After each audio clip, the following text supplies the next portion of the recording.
یا اون جوان برای چی لباش برتا کرده است، نمیدونم با سوزندارو و کیمچی و لبا یعنی دهشتناک کرده است خود رو، پیروی از کیمکی. او کجا میروی تو با این لبهایت فردا؟ در قبر نمیغنجی. اونجا پرسیش دارند. حتی حالا ببینید خالزنی و اون چی میگویند، اون نقش نگاری که در دست در بدن حرام است.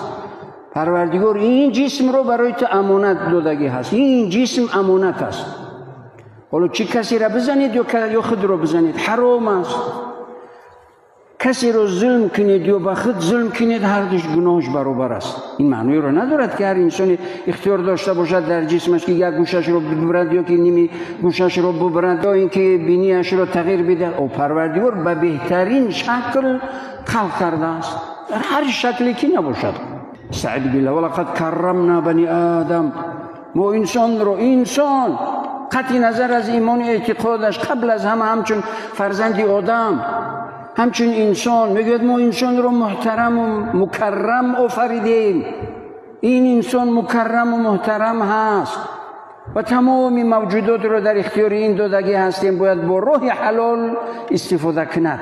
این جسم امانت اون انسان هست و حق ندارد که چلیکش ببرد یا که پایش ببرد یا که دیگه بی ضرورت، اگر برای توبت حال دیگر گپ است، اون دیگر مسئله است. یا که لبش رو نمیدونم چی میگوین، مثل مرغابی کیم چی خیلده، یعنی بعضی شکلشون بعضی دخترها رو میبینید از برای خدا دهشت است، میبینید میترسید. لنجو رو نمیدونم کیم چی خیل میکنن، 4-5 سال بعد گجا میروی چیکار میکنی با این شکلت؟ همونایی که کردن پشیمان شدن نمیدونن چیکار کنن، اینو کرده شدن.